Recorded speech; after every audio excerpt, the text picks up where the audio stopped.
ربنا وربكم ولنا أعمالنا ولكم أعمالكم ونحن له مخلصون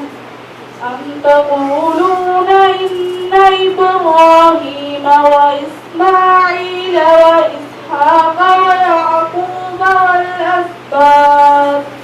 والأسباط كانوا هودا أو نصارى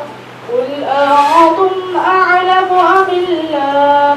ومن أظلم ممن كتم شهادة عنده من الله وما الله بغافل عما تعملون